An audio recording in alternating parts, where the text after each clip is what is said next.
Hello there. Good morning, good afternoon, wherever you are in the world. Thank you so much for joining me. My name is Jason Levine, and for today's episode, part 5 of how to make great videos, we're going to be talking about working with different dimensions from 2D, 3D animated text, looking a little bit at character animator, and then wrapping up a bit with some 360 VR ambisonic workflows. So let me just go ahead and switch my screen over here, and we will get started. We're going to begin today, as mentioned, in Premiere Pro. So as mentioned, we're going to start with talking about working with Photoshop files. And one of the really cool things that we offer in Premiere Pro, among many, is again that you've got this native PSD support. I'm going to bring in a Photoshop file, a nice layered Photoshop file. And I start that by going up to the File menu here, and I can go into Import, or if I were in my Project panel, I can simply double-click. None of this is going to be new to you, of course. So here I've got a layered PSD. You can see it's a PSD file, approximately 132 megs here. And let's go ahead and import this. And when I do that, this is really where now Premiere Pro kind of showcases some of the awesomeness with working with Photoshop files. With all other NLEs, you're going to have to make some kind of compromise when working with Photoshop layers. But we give you a lot of flexibility as to how you work with them. And if you're doing any kind of design on the Photoshop side, which most are, you can take that design and again, leverage that and animate that and treat that inside of Premiere Pro, even if you're not totally comfortable working in After Effects, right? So here we have in the import dialog a couple of different options. Now you'll see the first one here is to merge all layers. And that does simply just that. You can have a Photoshop file with dozens of layers in it, and this will bring it in as basically one clip, if you can imagine, okay? So therefore, you're not going to be able to turn on or turn off anything, right? If you want to say, oh, I've got this, separate adjustment layer or background image or something, I want to turn that off. You won't be able to do that if you import everything as merge all layers. So again, that's going to take all the layers in your Photoshop file, my fingers representing layers here, and merge it all together so you just have one, okay? Now, what if you want to select the layers that you want to bring in? If we go to merged layers, now what you have the option and the ability to do is to individually select the layers that you want to import. Okay, so again, like I don't need the background per se, and maybe I only want, and I don't need this logo piece here, and I don't need the tab rectangle tool, whatever it is, you get the idea. You can choose the layers you want. Now, again, upon doing that, the same thing sort of applies. It's going to then bring everything in based on the ones you selected as one single clip that you can then treat and process. But you're treating all those layers at the same time. And once it's imported from within Premiere, there's no disabling. Now, one of the things I will show you, and I'll bring this in a couple times, you can always edit original and go back to Photoshop. It'll reveal all the layers. You can make a change, and whatever changes you make over there are back in Premiere Pro, regardless of how you import. So this is actually very, very cool. Now you've got two other options here. The third is individual layers, self-explanatory there. Obviously, you can bring them in as individual pieces, or you can import all of your layers, or all of your selected layers in this case, as a sequence. So what is that going to do? Well, it's going to create a sequence for you, and it's going to take every layer of your Photoshop file and place it in its own video track, treating it as if each layer is a separate video clip. So this is kind of an ideal way if you want to do, imagine you're creating now, of course, we have the Essential Graphics panel now, which allows you to do amazing titles and intros and things like that, all kinds of motion graphics. But a lot of times your designer or even you might be creating, already a 16:9 sort of, movie card poster type look for whatever it is that you're building. You've done this in Photoshop. I don't want to have to recreate the wheel. I would just like to be able to fly things in, blur things in. I've got my text. I have my typekit fonts. All this stuff already done. Now you can bring it in as a sequence with all of those layers as tracks, and then you can apply the associated effects or whatever it is to them and kind of, again, just sort of keep working. So this is a really effective way to do it.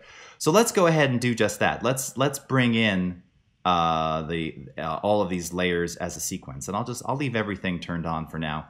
I'm going to click OK. All right. So now that we've brought in those Photoshop layers as a sequence, here's what you get. And you can see that it creates a folder for you, so it keeps everything nicely organized. It's built a sequence for you. So there's your sequence, all right, based on the settings of the Photoshop file. So you'll notice here the sequence is 1800 by 2700. So first of all, it's vertical. But remember, Premiere Pro works beautifully with vertical video, vertical anything, any kind of dimension in this case. So we can do that just fine. Of course, it's not going to conform to our 1080p widescreen right now, but I'll show you how we can work around that. And then, of course, all of the various layers here appear as, again, sort of image files, still images. These will all be contained in the sequence itself. So if I go ahead and double click on the sequence here, it opens up this new sequence. Now you can see everything revealed in here. If I just, let me just drag this down. Obviously, as we play this back inside the timeline, nothing is happening. There's nothing here.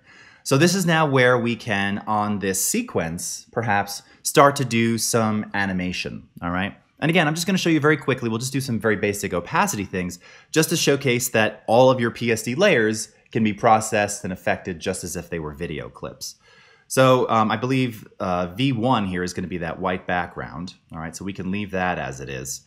Layer 2, that's the bottom image of our artist, Jesse Boykins III here.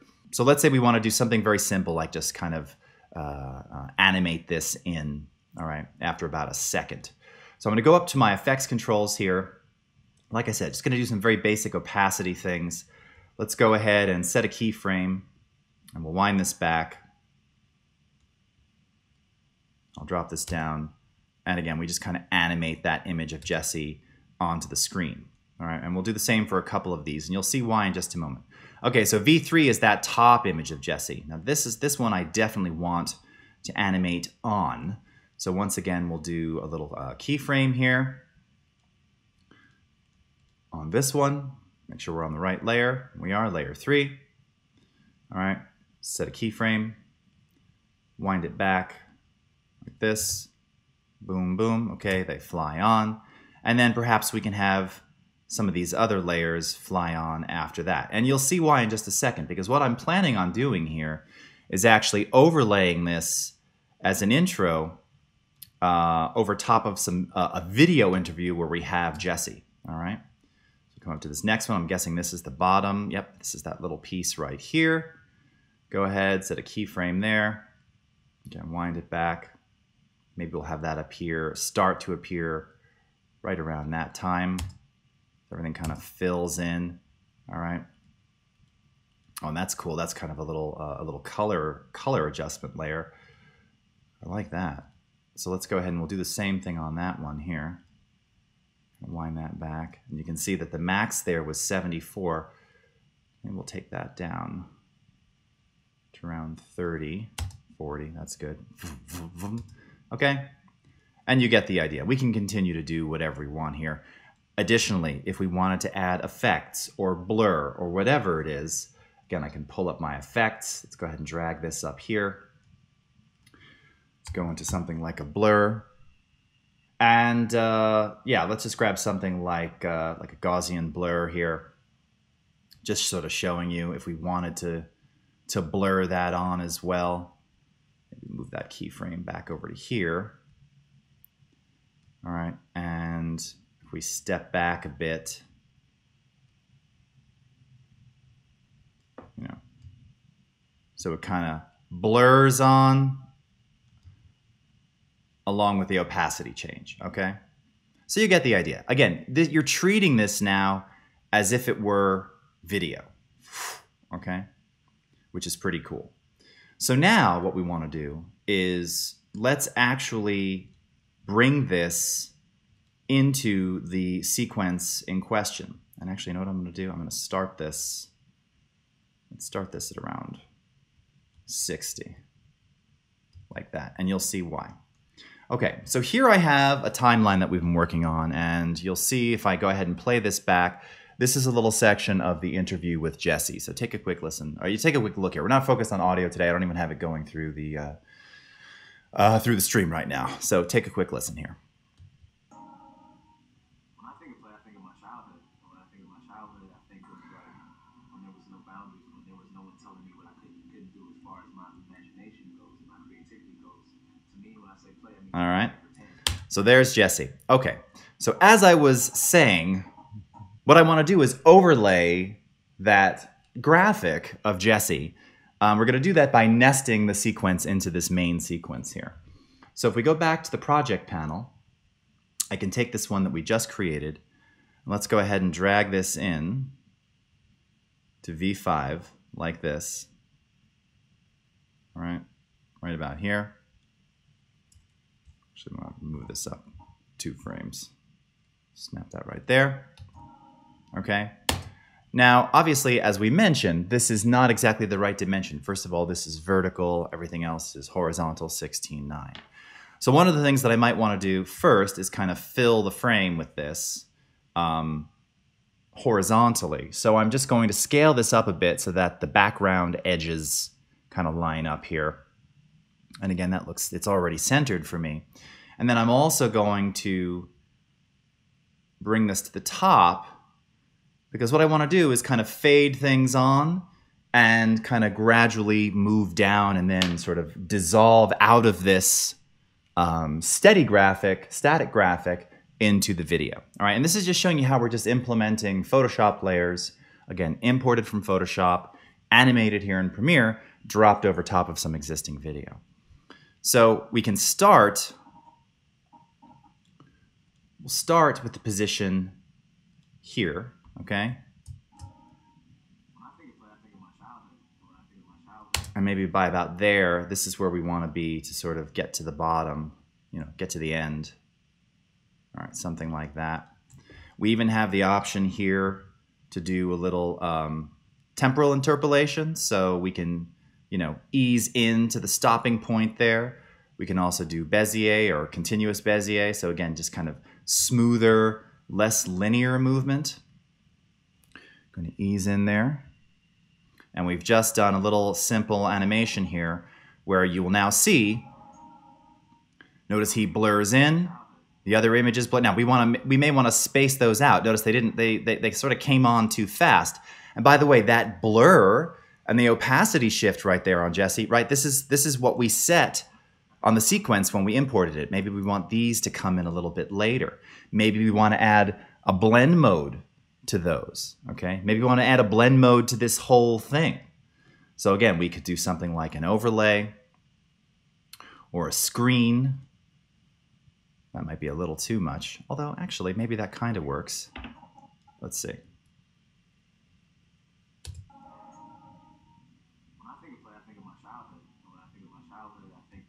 All right, and then maybe we'll have it, you know, dissolve out right around here. So I'll just come into our video transitions, go into dissolve.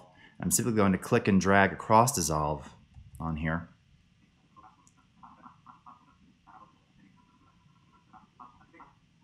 All right, and what we can also do, the screen is too much. Overlay is kind of a little intense, but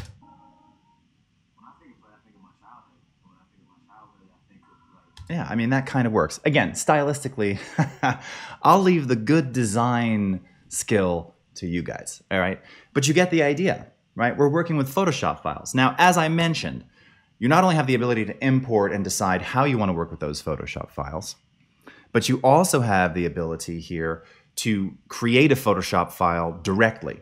So what's awesome about that is that it's going to take all of the attributes of the sequence of the project that you're working in and automatically take those attributes and build the Photoshop file in the correct frame size, frame rate, pixel aspect ratio. So just to showcase that to you, let's go up to the File menu here, and under New, Photoshop File, here's how you can do that, all right? And we'll go ahead and we'll click OK on this, Video Settings, OK. We'll give it a name, How to Make Great Video, JB3. We don't want that. and it's going to start launching Photoshop. Now, while it's doing that, let me go ahead and see, where do we want to place this? Maybe we'll do like a, I don't know, some kind of lower third or something here, whatever it is. Doesn't really matter. I may not even actually make it now. The point is, once you're in Photoshop, you see it just launched here. Now, here's your 1920 1080 23976 frame, okay? So again, if we wanted to do some very, whatever it is, whatever you build in Photoshop, simple text. Let's just go ahead and we'll type something here. First of all, let's scale this up. Let's change the color.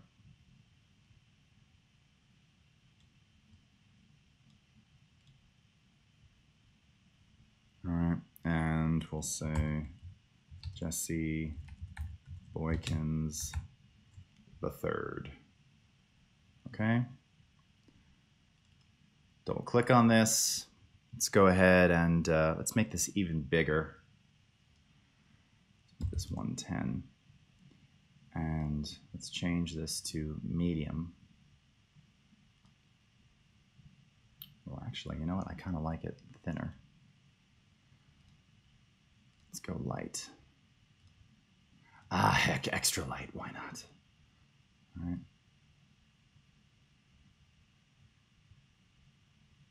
And let's stick that down there. And while we're at it, I'll just add a drop shadow, just so that it kind of pops out a little bit more. Not that I'm always the fan of the drop shadow, but it's okay. Like that. All right. Very simply, go ahead and save this.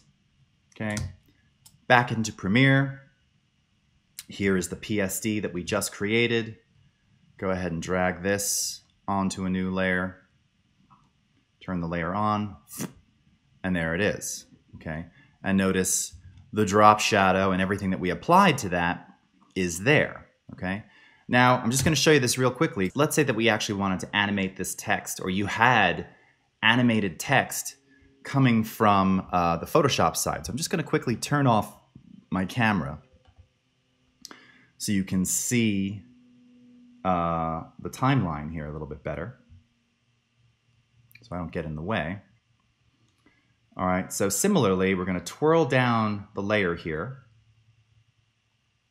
and we're going to click on, let's see, transform, maybe a little bit faster than that. Okay.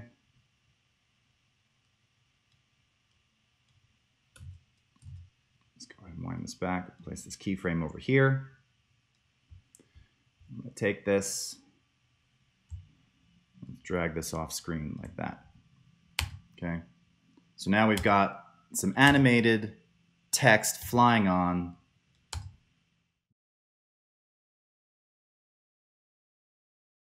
Again, linear interpolation, hold interpolation, very similar, functions very similarly to the way that we just did things on the Premiere Pro side. Let's go ahead and save that, okay? And we could even close it if we want to. My point is that now when we click back to Premiere Pro, there we go, okay? So now you're seeing, again, the changes that we just made there applied inside of Premiere Pro. And furthermore, as mentioned, let's say that we closed this. Again, I can right-click here, edit original, and when I do that, it opens up inside of Photoshop. And however many layers, however many pieces of animation, whatever it is that we've done, it's all here. All right? Pretty cool.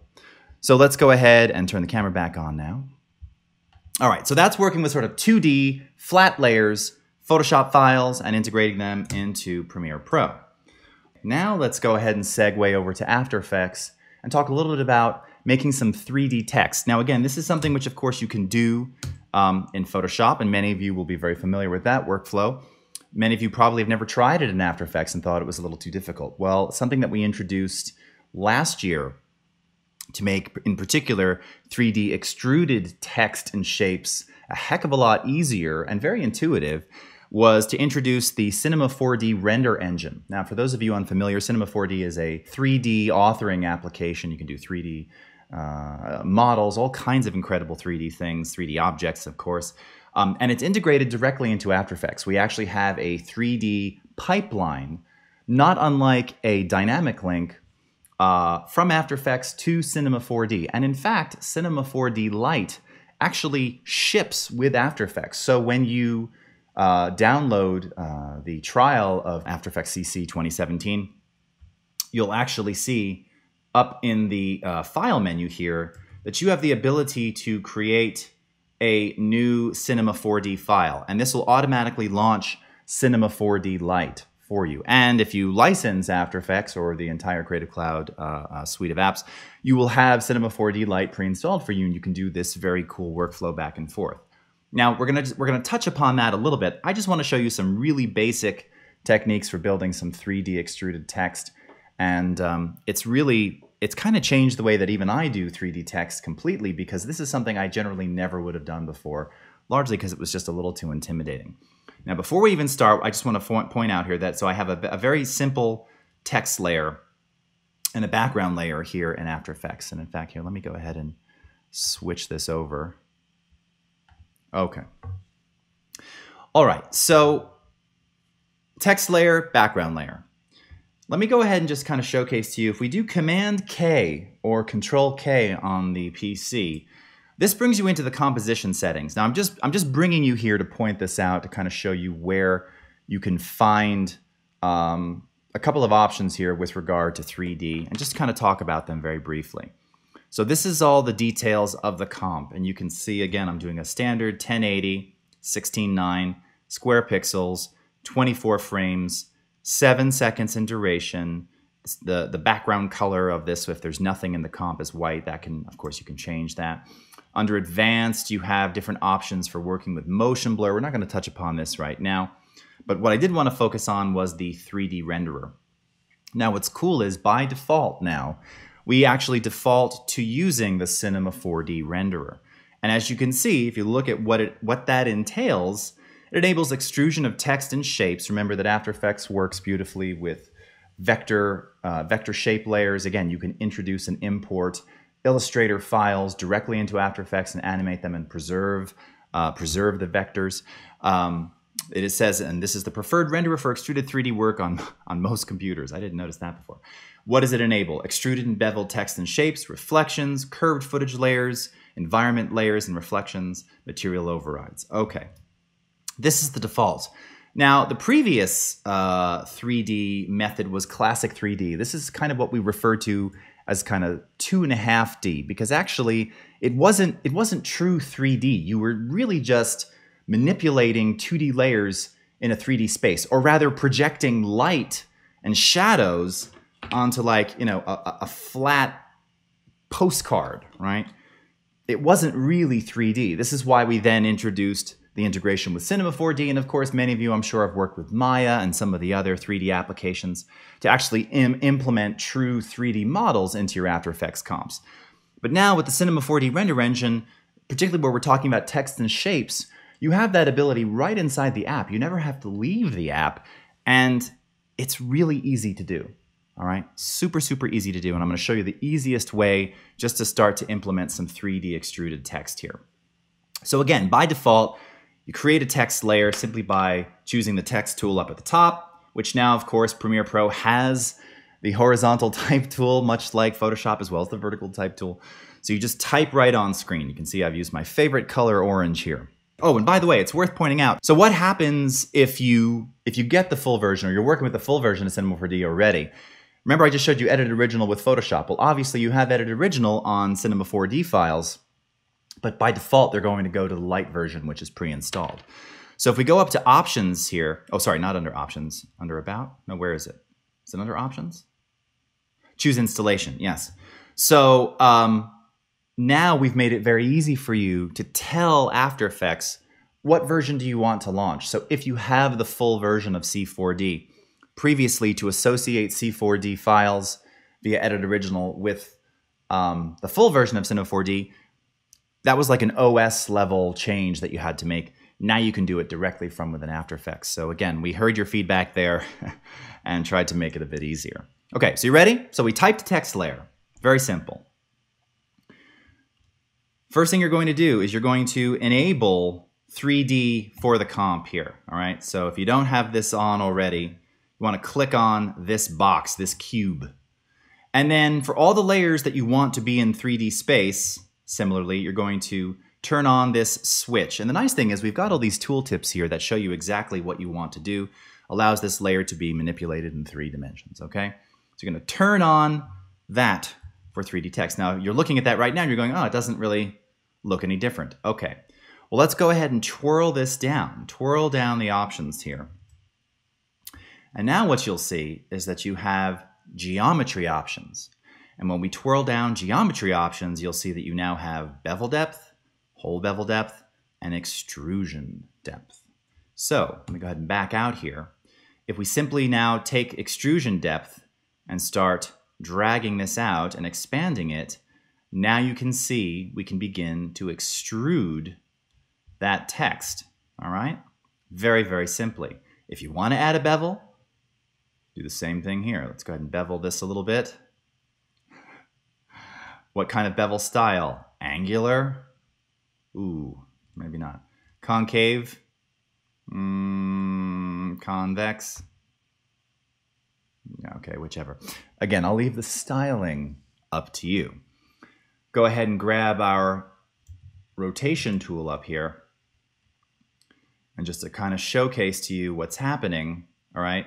This is true, real, 3D extruded text done in a matter of seconds right here in After Effects, okay? And again, maybe we'll just cut back on that on that bevel. That's even a little hard for me to look at.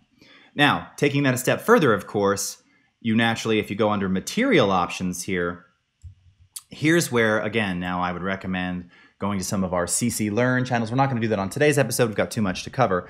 But here's where you can really understand how light and reflections start to affect the text and shapes that you're working with. Speaking of, what if we wanted to make a new shape here? Well, let's go up to the new layer menu and we'll do a shape layer. Again, just trying to point out the same sort of thing here.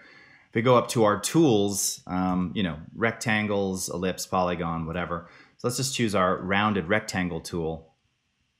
Go ahead and drag one of these out. All right, again, my amazing skills. Once again, though, if we want this to be in 3D, all we need to do here, because we've already got it enabled for the comp, we just need to enable this for the layer, all right? And then right away, that's going to change. Let's go ahead and add some geometry options here. Let's extrude that, okay? And similarly, again, we can transform this. There's our shape layer with its extrusion, okay? Again, if we wanted to place some additional bevel on here, do that. Let's go into angular on this one, okay? And you get the idea very quickly. All right, and we can reset the transform here. And we'll do the same thing for our text, okay? So very simple 3D extruded text and shapes. Right on screen, by default, we're enabling the C4D render engine. It's just easy, all right? It's very, very simple. And let's assume for a moment here, again, turn off that shape layer because we don't need that. Let's do just a really basic animation on this. So I'll go into my transform here, and I like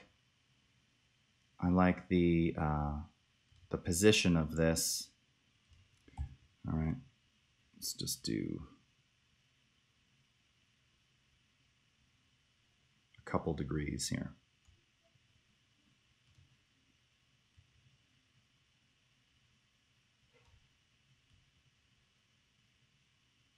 Something like that. Okay. A little more pleasant. And this, now you can really see the extrusion going on there. Okay. So again, using Dynamic Link, which is a non-render technology for us that allows us to bring these animations that we build from After Effects into Premiere, if I were to go ahead and take this 3D comp, I can click and drag this into my project panel. I'll go ahead and stick it over here into this folder. Double click on this to bring it into the source monitor. Let's go ahead and drag me back to my previous window here. All right, so this is the animation coming from After Effects. All right, and I can drag this. Let's drag this over here. All right, now you're saying, okay, well, yeah, you've got that background on there. Okay, so that's where this gets really cool. Back over to After Effects. Let's turn off that background. All right. Bounce back over to Premiere. Ooh, and there it is. All right. So, and again, if we were to use After Effects', let's go ahead and cache those frames so that the animation plays back in real time. So here's our 3D extruded text animation. Now back on the Premiere side.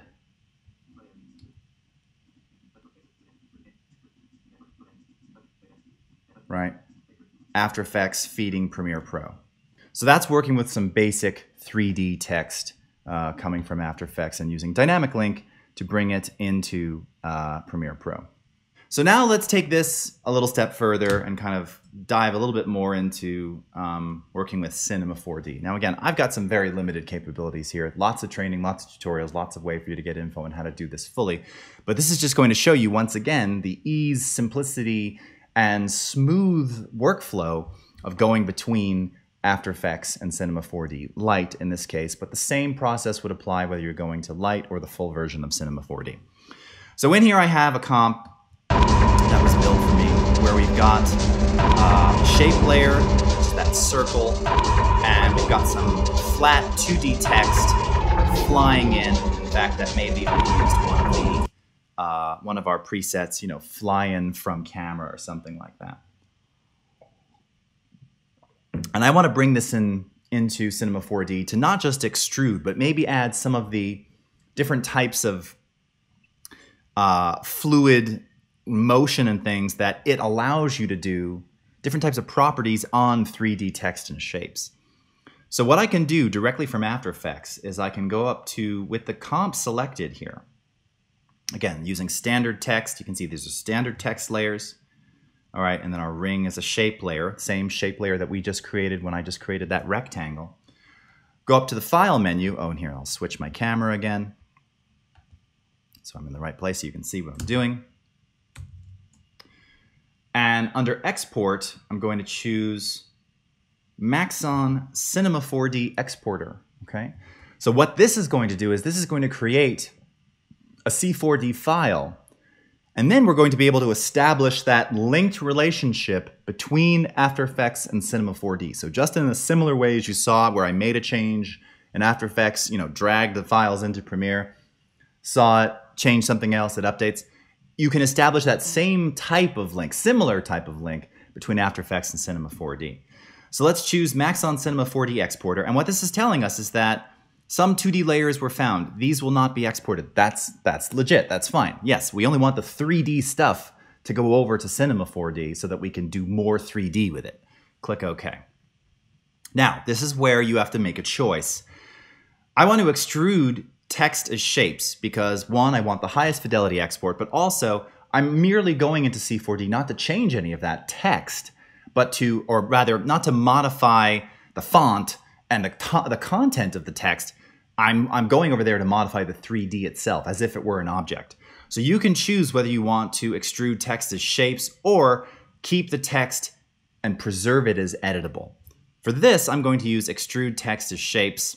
Click OK, and it's going to ask us to give it a name. So I created one earlier. Let me go ahead and we'll call this 641 HTM2. Very simple name to remember, of course. All right, and click OK on that. All right. So now I've got a blank canvas inside of After Effects. Let's go ahead and import that file that we just created, all right, which is right here. So you can see today, just made 1 minute ago, okay? HTM2, C4D. So we're actually building a Cinema 4D file, exporting a C4D file directly from After Effects. Go ahead and click Open here. All right. And let's drag the Cinema 4D file into the comp, okay? Now what you're going to see, by default, is that After Effects is going to open up the Cineware panel. Now, again, this is this is and can get fairly advanced. And we're not going to really cover the Cineware panel. But what this does is this is one more sort of level of integration where the Cineware panel and Cinema 4D are sort of talking to each other. And you can control certain elements of particularly the render and the display on screen here of what it is that you've built in Cinema 4D once you're working in After Effects. And I'll just kind of scrub through this. We're in a software rendering mode, which is why it looks so blocky as I'm dragging. Again, kind of like an adaptive resolution, which you've probably worked with in After Effects before. But you can see now that it has basically preserved the 3D text, 3D shape layer there. But now we're viewing this as a Cinema 4D file. Okay, well, I want to do more with this. I want to do more with this in C4D proper. So with the layer selected here, let's go up to the Edit menu, or again, you can do Command or Control E, Classic Edit Original, and it launches Cinema 4D Lite. Scary place. Scary place if you've never been here before. It isn't. And I've learned to, especially after meeting with a lot of the Maxon crew, it's one of those things. It's pretty intimidating initially.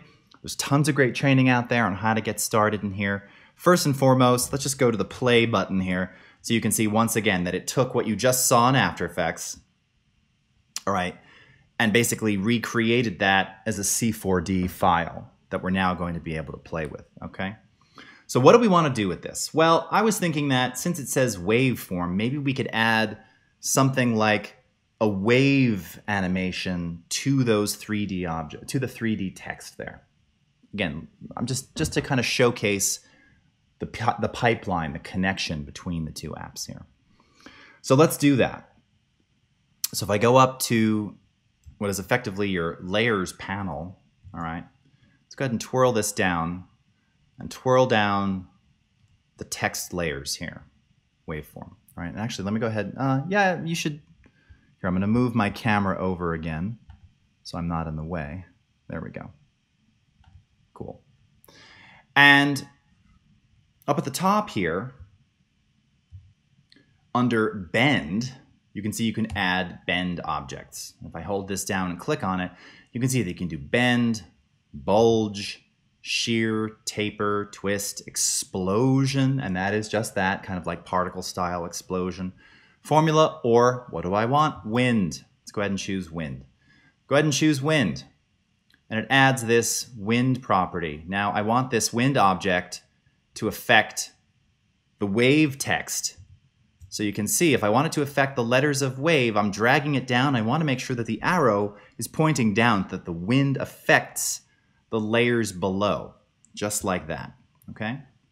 And now under object properties, you've got a whole different series of parameters that you can adjust, okay? So the amplitude is quite high there at 50. Let's go ahead and kind of dial that back a bit. We want it to be wavy, but not crazy wavy. You can adjust the size. That we can increase maybe a little bit. The frequency. The turbulence. Maybe not too turbulent for wave. And that'll work there. Let's go ahead and do the same thing under the form text. Okay.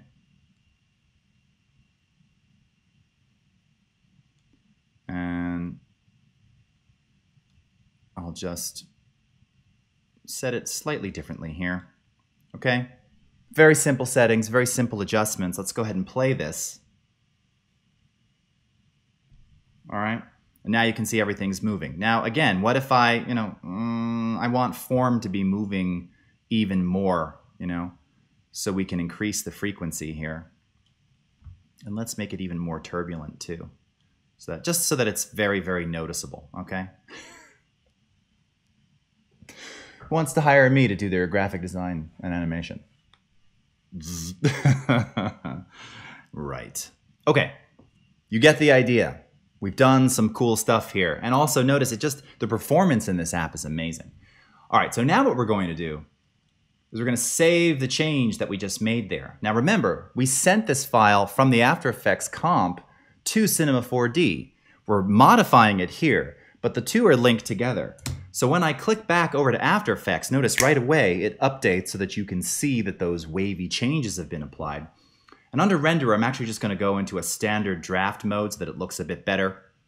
Let's go ahead and wind this back and go ahead and play here in After Effects.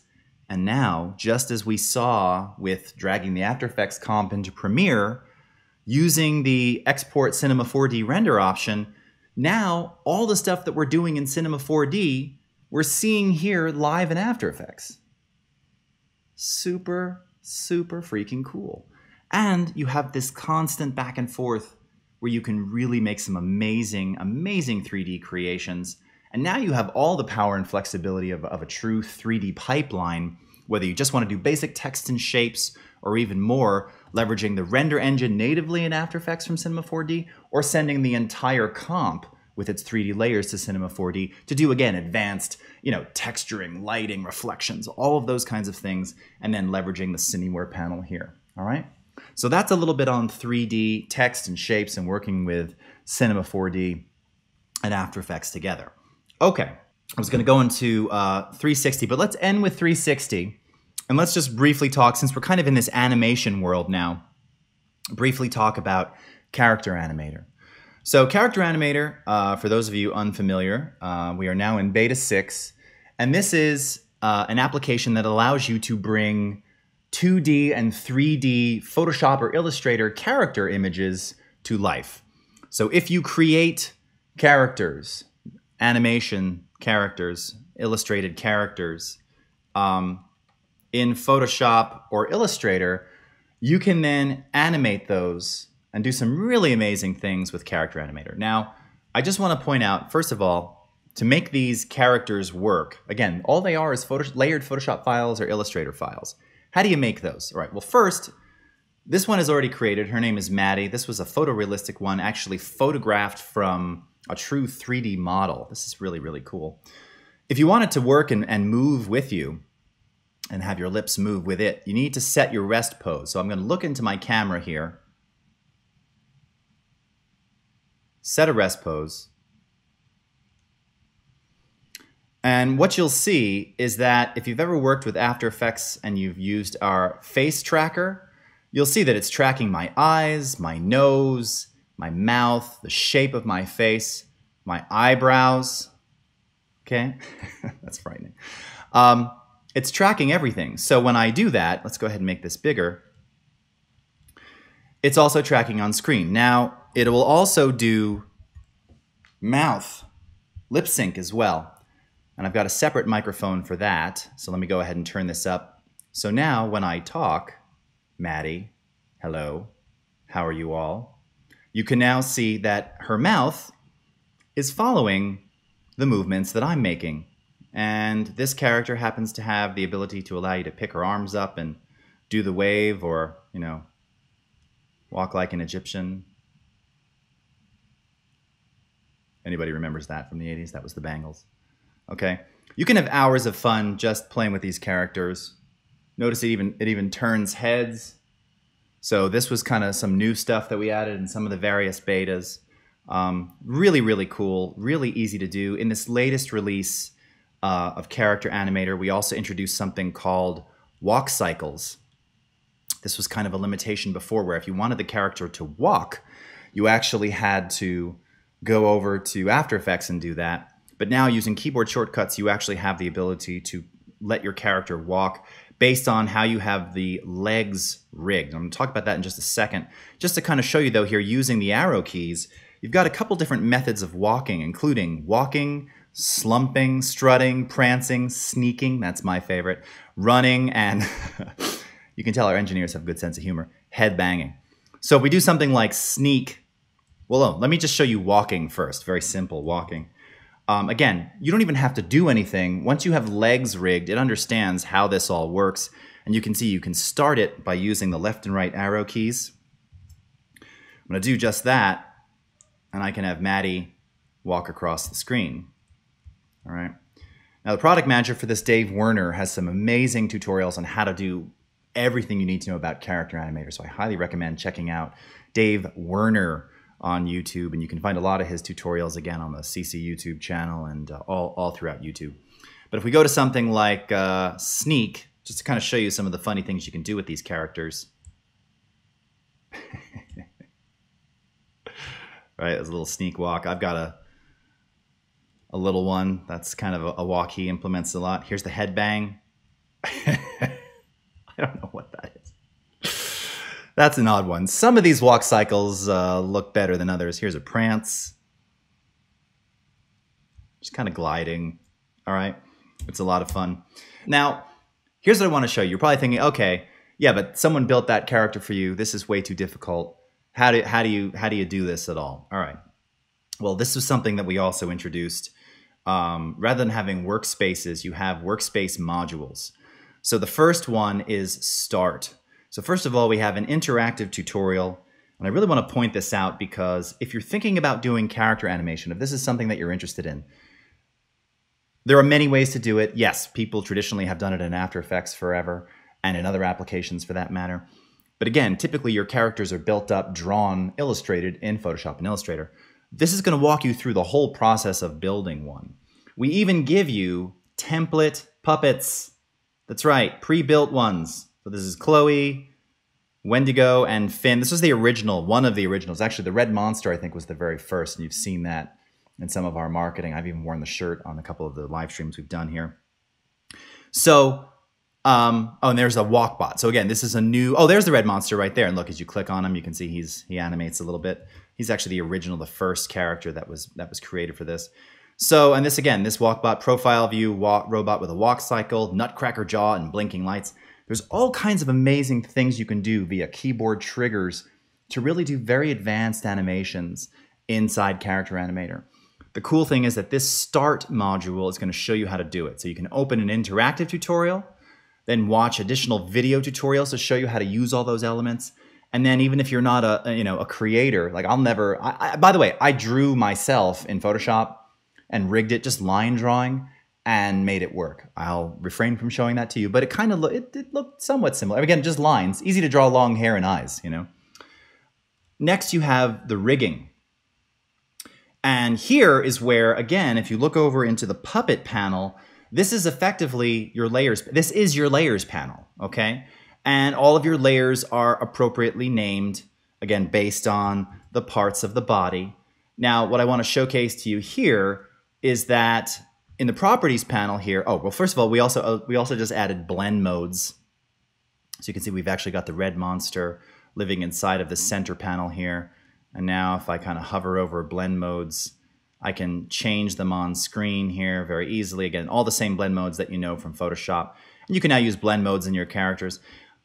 What's even easier is now we have object tagging, so that before you had to know all these naming conventions to rig up your characters. Again, it wasn't that it was complex. It was complex.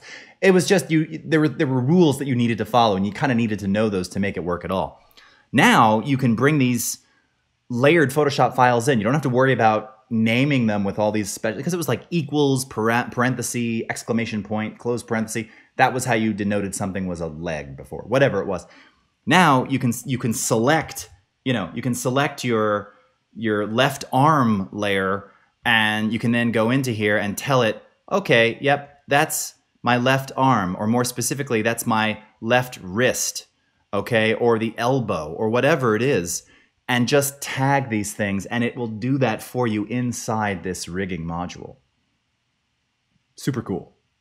So you've got the Start module to get you started, the rigging module, and then you've got the recording module, and then you have, we're not going to get into this now, but a streaming module. So if any of you caught Adobe Max last year, or for that matter, if you're a fan of The Simpsons, and you remember that The Simpsons had a live episode last year where they did this live character. Homer was at a desk taking Q&A from the audience.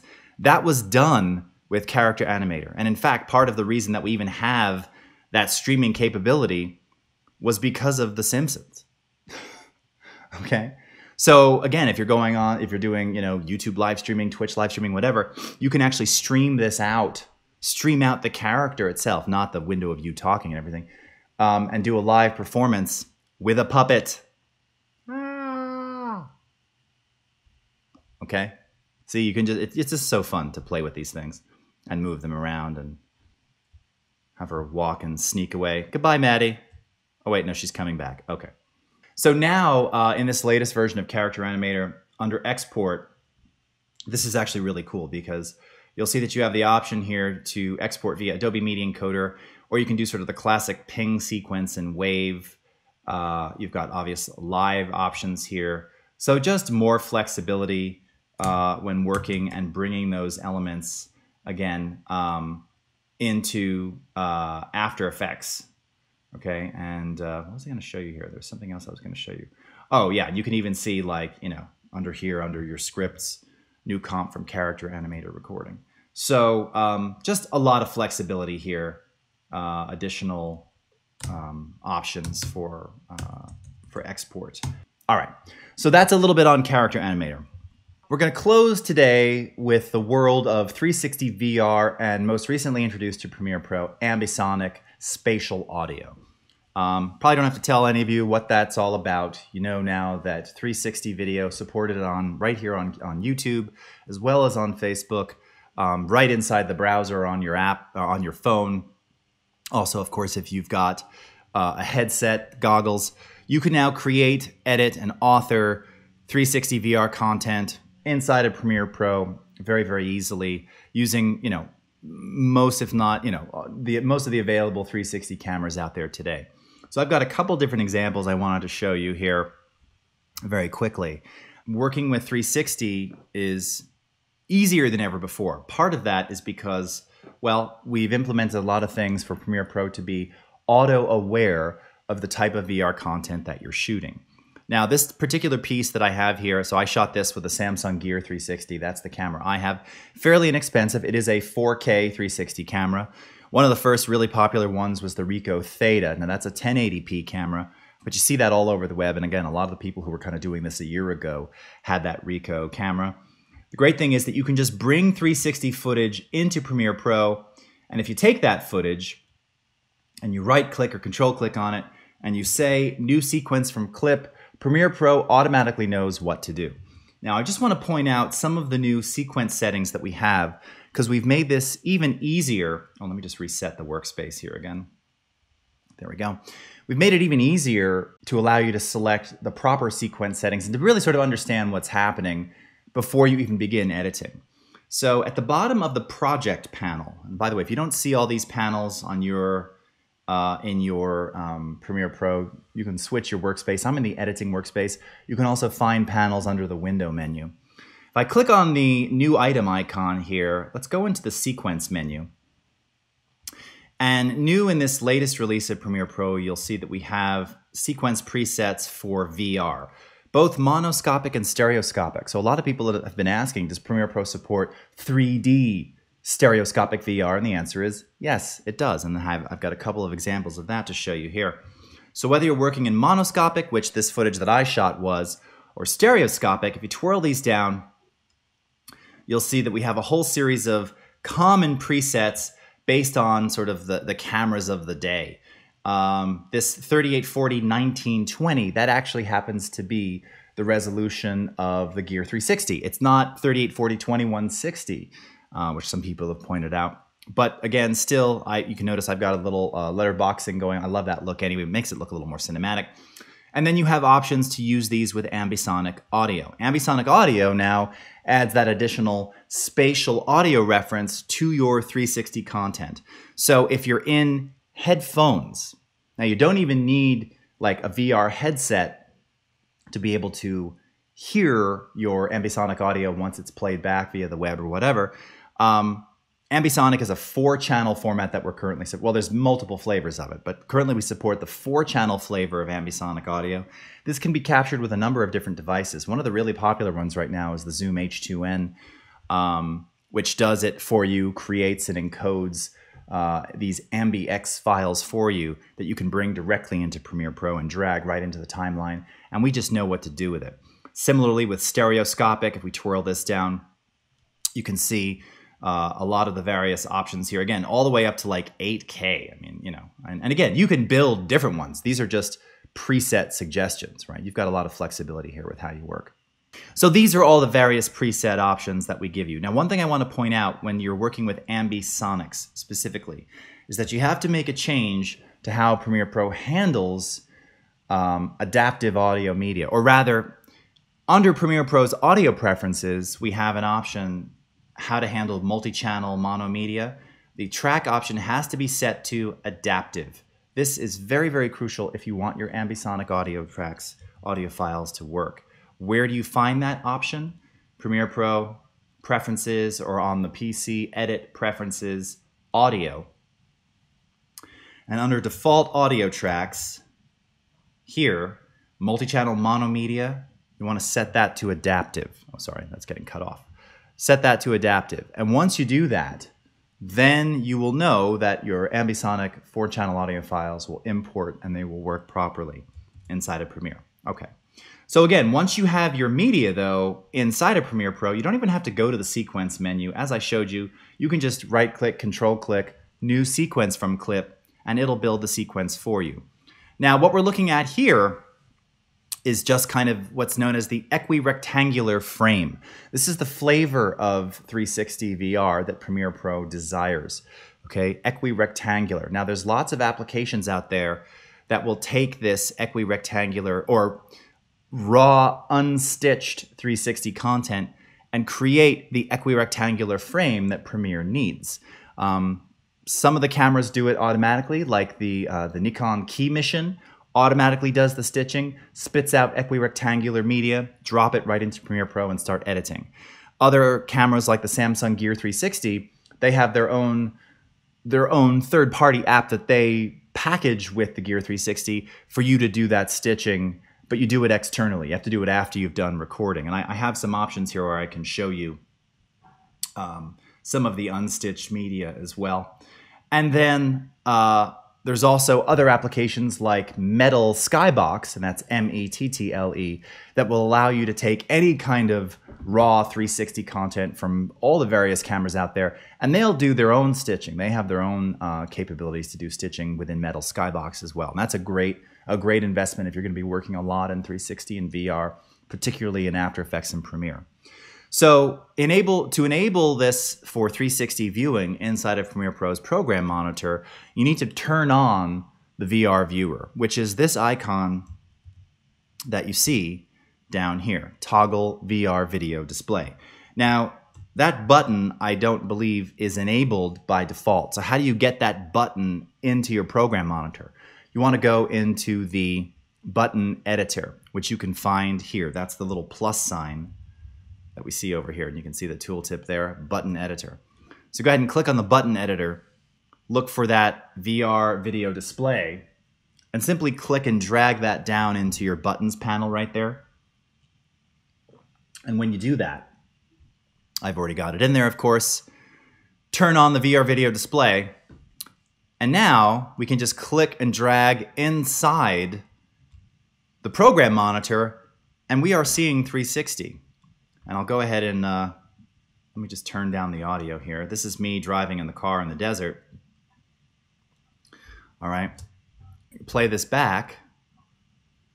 And you can see that I can move and manipulate my 360 content as it's playing. Again, this is using some of that uninterrupted playback technology in Premiere. All right, there's me in my Mickey shirt driving. Very safe. By the way, I'm using the iPhone there to capture secondary audio. So you can see down here, I've got this other M4A file. That was generated directly out of the voice recorder app on the iPhone and then just synchronized to the camera audio. The reason I didn't want to use the camera audio is because, as you can see here, I've got the Gear 360. You can't see it. It's in the stitching center here, so it's kind of getting eliminated. You can see it in my rear view, in my side mirror though. It's mounted on the door of the car. All right, so that audio, of course, has just like a ton of wind. It's just, it doesn't sound great. So again, you've got a lot of flexibility here with just bringing the content in, and then of course all of your editing capabilities, whether you're simply just cutting, so I can choose my razor tool and cut down below in here, and I can lift or just move pieces of this around, drag things together, add different types of transitions. I'll just do a quick, I know you can't see me adding this dissolve, but I could add a dissolve here, all right, and kind of dissolve between the cuts. As you get more advanced into effects and things, this is where Metal Skybox becomes essential, because if you're wanting to, say, project 3D text into the sphere, you can't do that here in Premiere Pro natively without the assistance of something like Metal Skybox. Again, and that actually will allow you to do some of that from within Premiere. Generally, you're doing that on the After Effects side with that plugin, and you can either render or dynamically link those two together. But yeah, you've seen a lot of 360 content, I'm sure, where they're sort of projecting video inside of video, but it's conforming to that 360 space. Again, that's largely done with the Metal Skybox plugin, all of which is supported here, though. But you can do some basic things with this. And again, the editing process is exactly the same. It's kind of cool there because you can see how, you know, as I turned the corner, the sky went from very, very blue right there to like super blown out in this other area. And you can create and tell your story and just edit very, very seamlessly. What's nice is it's not even like a jump because the angle is the exact same, right? The capture angle was identical because the camera was just mounted on my door. That's a great stop frame of me. Okay, so that's working with some very basic 360 content. Now what about, and that's monoscopic. What about stereoscopic? Okay, so here I've got some stereoscopic content. Now this was filmed by my buddy Dave Helmling. And how do we know this is stereoscopic? Well, first of all, if you look at sort of the raw media here, I never generally turn this panel on, but in the preview area, you can see that the dimensions are 2880 by 2880, and this is what we call over-under. There's also side-by-side stereoscopic. Anybody who's worked in 3D knows this. Over-under, side-by-side, we support both of those. And this is also stereoscopic 360. So here inside the viewer, this looks like, again, just regular 360, right? Well, that's because we're not viewing this in sort of a stereoscopic method, namely the anaglyph preview method. So to do that, to actually preview the 3D stereoscopic flavor of this inside the program monitor, click on the wrench menu here, go into VR video, under settings, and you'll see under our VR video settings, we can choose anaglyph. And when I turn that on now, if we had our 3D glasses, our blue-red glasses, we would now see this and be able to experience this in 3D stereoscopic 360. So here we are with our ambisonic audio. Note 4 channels down below. Okay, so what do we do with this? How do we hear this? Well, if you're sitting in Premiere Pro and you're wearing headphones and you're listening back, by default, actually, you're not going to hear that ambisonic audio. You need to actually enable a new little effects plugin that we give you called the binauralizer. What ambisonic audio, what spatial audio really is, what the playout is something that's known as binaural audio. And this is something that's been around, actually, it was developed, if you can believe, at the end of the 19th century. We actually had some albums made with it in the 70s. Lou Reed had one of the first actual records made that was recorded and decoded in binaural. But this is why you only need stereo headphones to experience it, because what it does is it captures audio the way that the human head, the ears, hear it. In this case, with 4 native channels, but it uses this special decoding method so that you can really experience audio all around you with 2 speakers, in this case, headphones. You really need headphones to feel this, and that's why if you're in goggles with stereo phones, you're gonna have an incredible 360 ambisonic spatial experience. But to hear that when you're editing and previewing, you wanna go up to your master track inside of your audio track mixer, twirl this down under special. We're going to go to the binauralizer, all right? Now, if I were to just play this back, if you look at our 4-channel level meters here, you can see that we've got audio on, again, across the 4 channels. Let's go ahead and add that binauralizer. What is that going to do? Well, now what you're going to see is that it's only showing you the audio in 2 channels, and that's by default. Now, by the way, this is just to be left on for preview. When you export this to YouTube, this is automatically it'll automatically take that 4-channel ambisonic audio and binauralize it so that it's properly delivered once you're watching this with your video on YouTube, okay? But what this allows you to do is really identify if your ambisonic audio microphone was positioned properly with the sort of start position of your video. In other words, there's lots of different ways to capture ambisonics. There's actually self-contained 4-channel microphones. Sennheiser makes one. I mentioned the H2N. But there's also a method where you just use 4 omnidirectional and or cardioid or different polar pattern positioned microphones, 4 independent mics to capture sound. You want to make sure that when you import this, that the direction when you're facing front is exactly what you're hearing. So that, you know, front is front and back is back. It's very easy to get those reversed, particularly if you're using one of those kind of self-contained units. So the binauralizer allows you to adjust, you can see here, the actual pan position in degrees. Now, how do you follow the two? Well, if you go into your VR video and we unhide the controls here, again, this is kind of our starting point.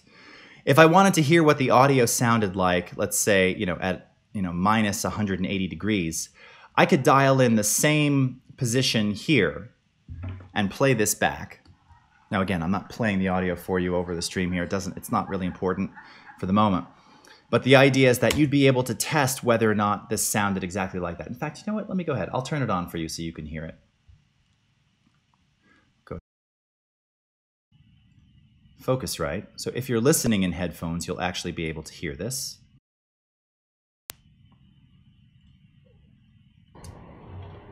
No, I can't hear it now, but you can.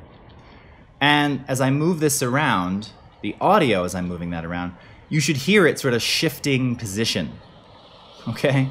In this very strange spatial kind of way, all right? Now you notice you also have tilt and roll. Again, okay? You can modify the preview position to know if you need to make a change. Now, if you actually need to make a destructive change to that, at the track level, let's say track 2 here, we can go into special ambisonic panner. Okay, now you can do it here on the track, or you can actually do it at the clip level. So I'm going to choose the panner here. Don't mind that you can't see me typing it. Go into effects controls. Here's the ambisonic panner. And here's how you now have the ability to actually make those corrections that we were previewing with the binauralizer effect. You can make those corrections here. You can even keyframe those changes here, okay? So again, you've got a lot of flexibility. This gets a bit complex. I just did a training tutorial on working with ambisonics and actually 360 on my YouTube channel, youtube.com/JasonLevineVideo. They're short, they're get to it. I highly recommend checking that out, particularly for ambisonic audio, if you want to know how to edit and work with this content inside of Premiere. So, but that's basically the workflow. And when you're ready to export this, let's just assume everything's correct anyway. You want to make sure that you take off the binauralizer, just remove it. You can also defeat it, disable the effect. I just recommend taking it off here. You can't export with that on. Again, that's for preview when you're inside the app. So when you're ready to export with our timeline selected, our sequence selected, go to File, Export Media.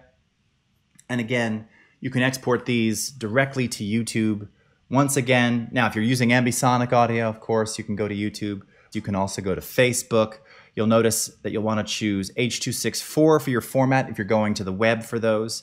We have presets here, Facebook, YouTube, and then a whole series of specific VR presets as well.